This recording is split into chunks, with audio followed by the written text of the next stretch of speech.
Hello, we are live here. My name is Jamie J. I am the founder and CEO of Bottleneck, virtual assistants, where we help stop the bottleneck in your business. And we continue doing so. As soon as I come back, I'm going to be introducing you to Katherine Sherlock. We're going to have a great conversation today. We'll be right back in about 38 seconds.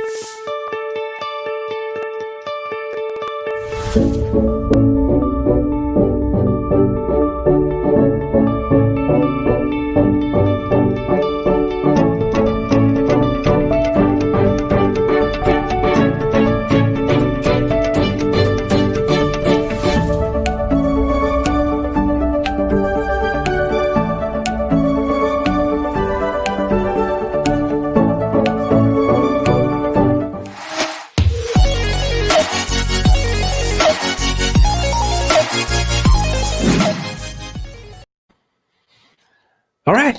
What'd you think of that?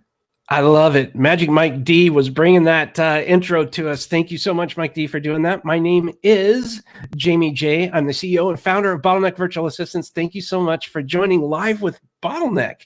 And today we're going to be talking with Katherine Sherlock, and we're going to be talking about beyond mindfulness, using the pandemic to empower yourself, among a couple other things. So I'm excited. But before I bring Katherine on, I'm going to go ahead and tell you a little bit more about her. Katherine Sherlock plays on the edge of human potential and focuses on elevating the leadership conversation. I love that, plays on the edge. She operates in a realm where many are too afraid or too distracted to go, elevating lives and leadership in the process. After her master's, Katherine worked as an environmental and sustainability consultant, and she served all levels of government, business, nonprofits, and other agencies. Her work encompassed a wide range of areas, including organizational development, research, communications, evaluation, land management, and education. While she loved that work, she felt a yearning to be able to make deeper and lasting change in the world. We here at Bottleneck call that the ripple effect. I absolutely love it. As she sought to create more profound change, more and more of her personal journey seeped into her work, and she did so. It became increasingly transformative for clients. It became increasingly obvious that real change requires a shift in inner conditions. And as people connect to their inner wisdom, they begin to see opportunities and choice points that were not visible before. So this is going to be a lot of fun. Without any further ado, please allow me to introduce you to Katherine Sherlock. How are you, Katherine? I'm good, Jamie. Thank you.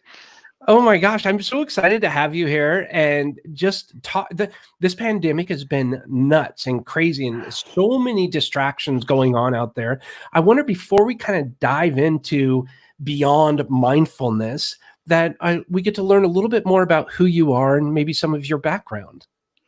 Yeah, well, you summed it up really good there in the bio. I mean, one of the things was, I had kind of two sides to my life. I had the sort of the professional and the personal side. And at one point it really did see that kind of disconnect between them. And as I was growing more, there was more of a push to have them together. But I was also in the environmental sector, and I really realized how far behind the sector was as I started to move more into the corporate, and kind of how fear-based it was, and how fear-based our lives all are, and that it really keeps us back from being able to move forward. And as I started to play more in that realm, it was just like, oh, you know what? There are reasons why we're stuck, and a lot of it's kind of self-induced. And so, playing in that realm, really seeing transformation. So when you say we are fear-based, what do you mean by that? Well, living both personally and in the work environment, I guess. Yeah, because we're not separate. We divide ourselves into professional and personal, right? But we're not separate. And so most of the time we are reacting from a place of fear rather than being inspired or moving from, we're trying to not be in pain. We're trying to avoid pain as opposed to fulfill our aspirations. And it's unconscious, so we don't recognize it. So the more, I think the conscious journey of leadership is beginning to recognize things that other people don't look at. and really explore those deeper places and really grow and elevate your consciousness. I think that the ways that we're living life is kind of backwards. Like we're putting what matters most, and I'm talking because me too. Like we're putting what matters most on the back burner. The things that matter most in the back burner are on the back burner, and we're like, well, we'll get to that when I make the next figure in sales or whatever it is, right? I'll get to that, yeah. And it always, for our whole life, these things stay on the back burner. And so I talk about switching, and I talk about a framework where we start, we know we'd have the daily responsibilities and challenges that we deal with. We know we have kind of relationships. And then if you're kind of ahead of the curve, you are actually in a place of self-development as a leader. You're really in a place of self-growth. And then there's a bigger piece, which is the exploring the kind of awe and mystery of this life, exploring what this life means, knowing that it's a limited engagement, that there's only a certain time here. And it's so normally we never get to maybe those last two pieces. But I talk about switching it and actually starting with the context of that piece, that awe and mystery of life, and then making sure that you're getting that evolution of self-expression. I think that a lot of leadership development comes from kind of trait theory, this idea that somebody goes out and does a bunch of research and comes up with a number of concepts that or a number of traits that they think are the must-have attributes of a leader, and then you try to put those on, like putting onto a coat, putting those on instead of going from the inside out. And the inside out is much more powerful because you're not going to be the same leader as anybody else. I think you're here to become the best of who you are, not the best of Frank or Joe or Sally, right? The best of who you are. And that has to start with that inner journey. And I think there are two parts to it as well. Two really important things that are kind of different when you go from the inside out. One is you want to have, because a lot of times you do leadership development and doesn't actually deal with the challenges, your daily challenges you have. You've done some kind of development. It's very much based on willpower, trying to adopt those things, but it hasn't transformed you. Real learning is from the inside out. It transforms you. And so it should be really personal. It should deal with the challenges you're having, but it should also ask you about your aspirations. Because you want to make sure you're dealing with those challenges. That's the point of making your day better, right? But those aspirations, having that aspirational side of it really pulls you in, really pulls you, not in, pulls you ahead, pulls you up, pulls you further without that willpower piece that I don't believe in. Right. So you said something earlier that I do agree with you on. I am not a fan of the term work-life balance. It's life balance. It's life balance. 100%. And by the way, Raina, my assistant, said say hello. So thank you. Hi, Raina. There. She did a wonderful job of setting this whole thing up. So I wanted to take that moment and say thank you. If for some reason you have any questions or you for Katherine while we're here, go ahead and ask. Whether you're listening on Facebook, LinkedIn, YouTube, Periscope, doesn't matter. If you have any questions, let me know and I'll try and get those answered here. If for some reason you catch this when we're not live and it's on the replay, ask those questions away and I'll make sure to forward those off to Katherine as well. So I digress. I'm going to go back into our conversation here, but I wanted to give people an opportunity to chat with you or ask you a question because you're talking about a lot of really killer stuff here that frankly is a bit challenging for us because we get so bogged down into the mundane details of day-to-day life, day-to-day business, day-to-day personal. And it really starts piling up without us really even knowing sometimes, if I may be so bold to say something like that. And I wonder how you start talking from the inside out. How do you begin tapping into that? One of the big pieces is around emotions. So we are not emotionally empowered. We are most emotionally disempowered. And we have actually given our power away because we're afraid of our emotions. We have been taught to suppress them. We've been taught to be afraid of them. And the best things we have are things like emotional intelligence.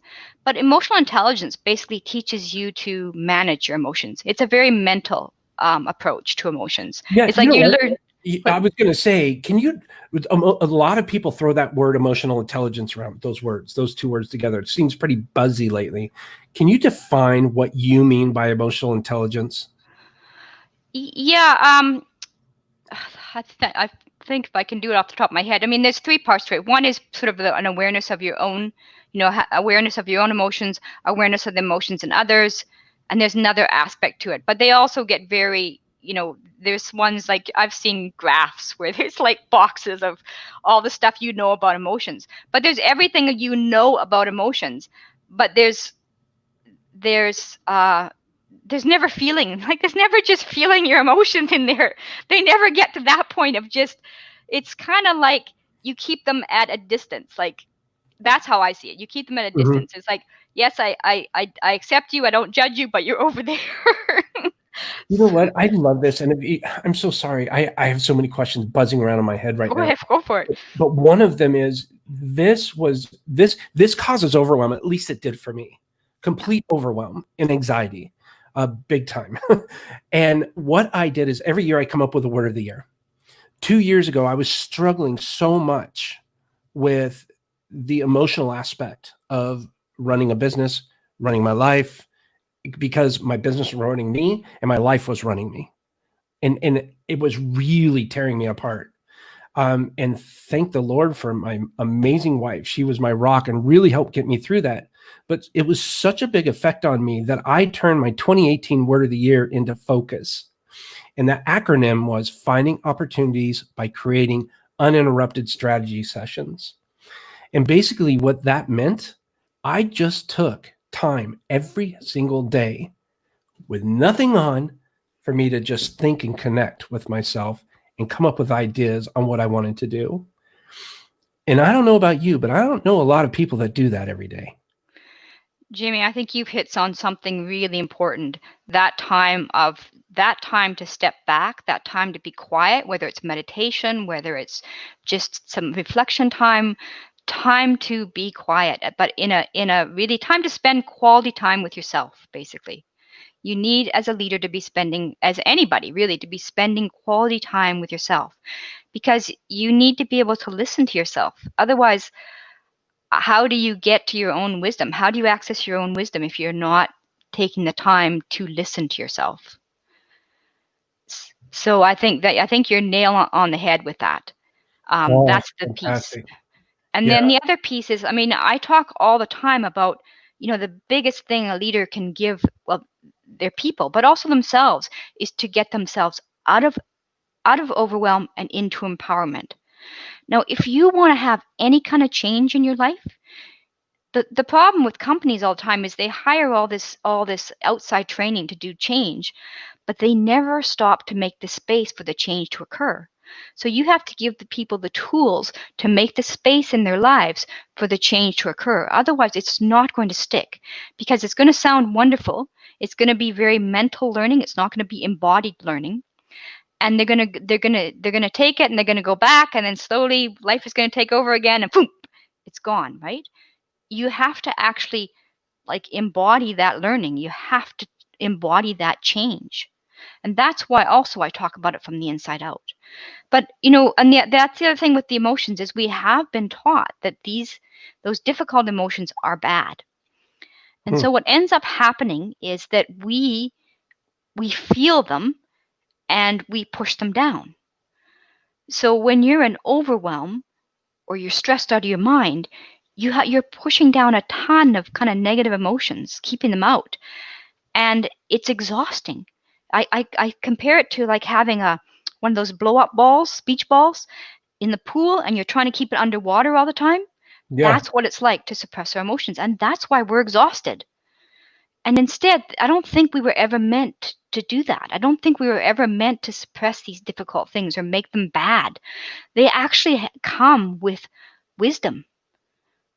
All of them except one emotion. There's one emotion I cannot figure the wisdom out of it, but the rest of them, What's that one?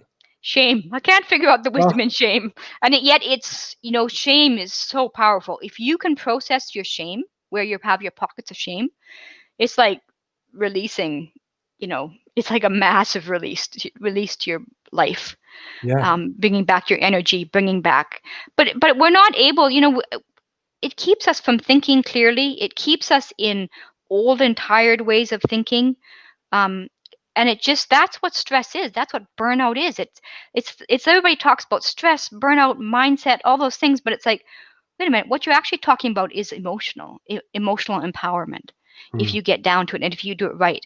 And even the ones who talk about processing emotions don't talk about doing it from a positive place. So it's still like, yeah, I'm processing you to get rid of you. Like I'm processing you to get rid of you because you make me really uncomfortable. As opposed to, oh, you're here for a reason. You've got something to tell me. You're either going to tell me that I'm not keeping my boundaries healthy, or that I've got some kind of mixed up thinking going on, or just a limited thought process going on, something like that. I So like I call them emotions wayfinders. And we need to begin to use them as wayfinders in our lives. They connect us intuition, into wisdom, into all kinds of things, into the places where we need to change our lives. As we reach a new level of mastery, there's always going to be stuff that comes up, right? It's always yeah, blocks that comes up, limitations, because we're trying to stretch ourselves. It's not the law of attraction. We're not attracting this stuff because we've got something wrong with us. We're attracting this stuff or it's coming up because we're growing. exactly. Because, I right? love that you pointed this out. This is huge, Katherine, and I don't want to just win through this one. So many people feel that once I can't talk for other people. I feel that so many people, once they get into an area of comfort and they're okay right there, just doing me personally, I don't think they're growing anymore. Mm-hmm. And I think if you are consistently maintaining some kind of comfortableness, that's a good place to be in. But you have to be mindful of the stress that comes with that. And that's my next question is, what are the triggers that you might be able to help somebody identify that would put them in the position to know that this is healthy, being and feeling this way, as opposed to this is unhealthy, getting that stress, that overwhelm in a negative manner? I think that I'm not, let me know if I'm answering this, if I'm actually answering your question, Jamie. Yeah, this But is pretty important, I think.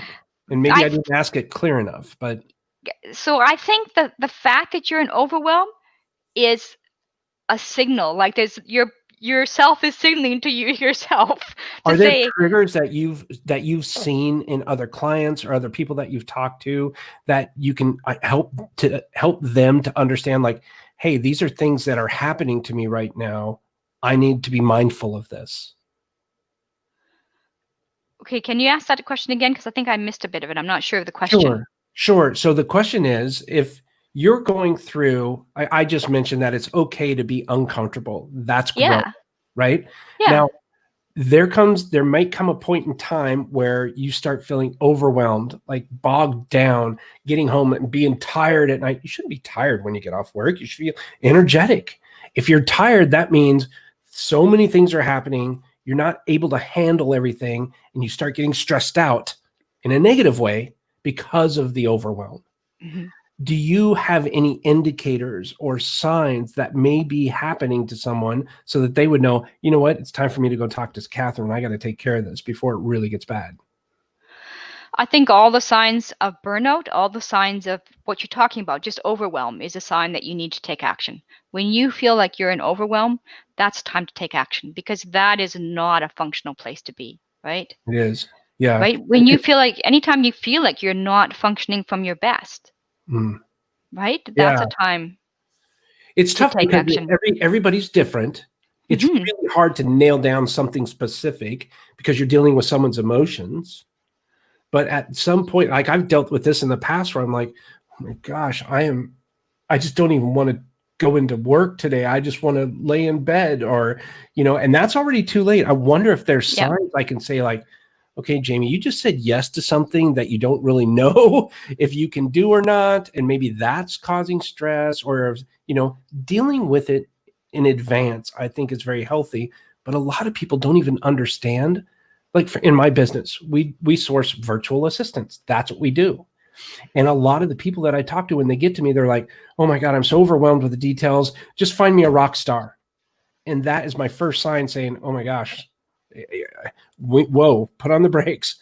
Wait a second. We need to back up a little bit here. Because obviously, if you're in overwhelm, this person is going to come into an incredible environment that's going to be extremely overwhelmed. If you're in overwhelm, imagine what they're going to be feeling. Mm-hmm. So I kind of try to back them up and say, okay, let's get to the root of this. Let's figure out where we're at first and really think about this next step instead of just jumping into it. I don't have the time to do that. Like that's chaos. Yeah. You don't have the time not to do that. And especially as a leader, right? Mm. You don't have the time not to do that. So by the time, I mean, you're talking about your own personal overwhelm, and we've all been there, right? By the time you get to that place of overwhelm, you've been ignoring your emotions for a long time, right? You have been ignoring yourself for a long time. So the first thing that you begin as you're beginning to kind of open your consciousness and expand your consciousness is awareness. You bring more awareness. And it goes back to that key point that you discovered is you have to have downtime. You have to have some quality time with yourself, right? You have to have some time to check in, and not just mentally, because so often people just do it mentally. And mentally, if you just do it mentally just keeps you going around and around and around, right? It's on that mental loop. And the reason, again, in leadership, to talk about mindset so often, and but when it comes to it, that mental looping is only happening when there's emotion attached to it. Right? When there's emotion attached to it. Otherwise, it just kind of goes through. The thought just goes through. It only gets stuck when there's emotion attached to it. Gotcha. Yeah, that makes a lot of sense. Do you recommend anything preventative that people can practice? Well, of course, I talk about meditation, but I talk about it from a very different perspective as well. My whole approach to meditation is completely different from the normal mindfulness, which is I think there's a lot of issues with the way mindfulness has become popularized, and there's a lot of kind of myths and misunderstandings in there, and a lot of ways that it's not completely empowering. So I say, instead of just being taught some method of mindfulness or method of meditation, is to start with the end in mind. It's like Stephen Covey, right? Start with the end in mind. What actually do you want out of meditation for your life, for your work, for who you are? Don't just, it's like, if you're going to commit all this time, you're going to commit this time to practicing meditation. Don't just take the first one that comes, which is usually meditation on the breath. Understand that every meditation has strengths and pros and cons. And what actually do you want? Like, sit down and take that time for your life to say, what do I want physically, emotionally, mentally, spiritually, as a leader? All these elements, what do I want? And that's where you get that what that matters most again coming in, right?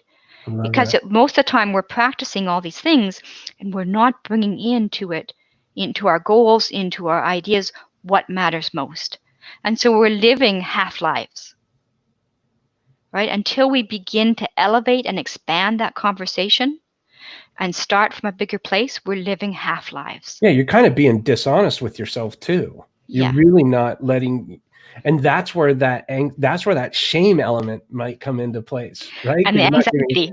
And the anxiety. Oh my gosh, yeah. So Raina says she tries to do 10 minutes of yoga every day, and what she does by that is try to commit to doing it so that she can have some time for herself. Yeah, that's really good, Raina. The thing about those kinds of exercises is, when we have the emotion and all that stress, it gets stuck in our bodies too, right? So moving our bodies in ways that are outside of our usual ways reminds us, it's like, oh yeah, look, I've been holding my shoulders up here. Because it's very hard to be aware of it all. It really is. Yeah. Oh my gosh. Well, we're coming close to the end of our time here. I wonder if somebody wants to reach out to you, what's the best way they can get in touch with you? You can go to highermindfulness.com, and I am going to have a gift in a while. It's and it's going to be at highermindfulness.com/podcast gift. And it's not ready yet because it's taking me longer to write it than I thought. But it's going to be actually a kind of a manual on emotional empowerment. And it'll talk about some background on emotions, and then it will have different types of the kind of difficult emotions that we deal with. And it'll be like a reference document for you. You can go and listen to it or read on it when you're struggling with a certain emotion to help bring more awareness about what that emotion is about. Oh, that's fantastic. So that's going to be at highermindfulness.com/podcast gift.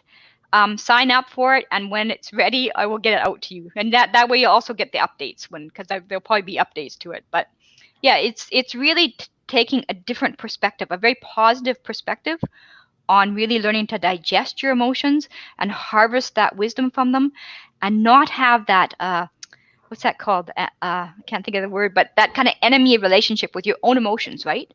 So you don't have that disassociation from self anymore. You're actually bringing those pieces home and loving on yourself. It's also almost like internal animosity. Yeah, that's it exactly. It is. I talk a lot about the ego because leaders always mention the ego. They always mention their ego. And if you listen to people talk about their ego, they talk about it in this voice dripping with contempt.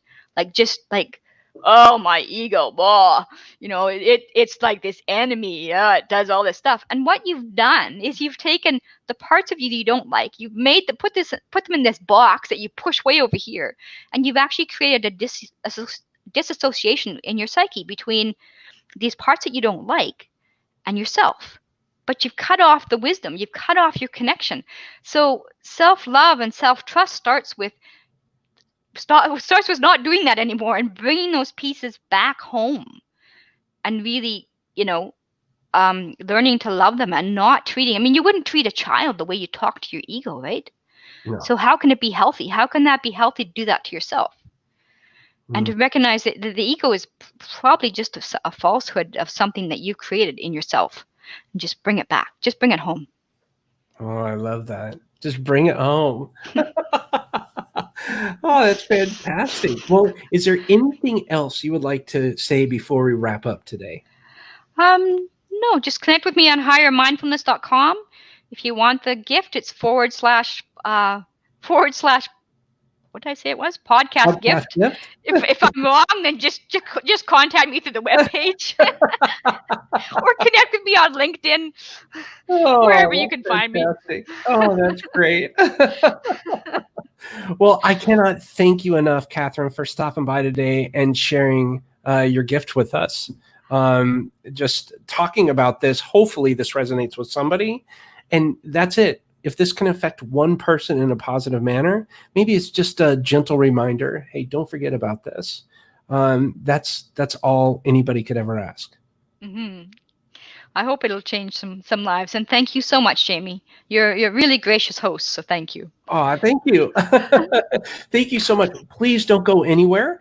I'm just going to wrap up here, but hold on one quick second. We'll go ahead and wrap up. If anybody has any questions or anything out there for Katherine, I'm sorry we ran out of time, but feel free to let me know, and I will be happy to go ahead and forward those off to Katherine. Remember, Katherine Sherlock is the founder of Higher Mindfulness, and you can go to highermindfulness.com. And if you would like to get her free gift, go to highermindfulness.com/podcast gift. Go ahead and sign up for it today, and she'll go ahead and send that out to you as soon as it's ready. So again, my name is Jamie J. I'm the CEO and founder of Bottleneck Virtual Assistants.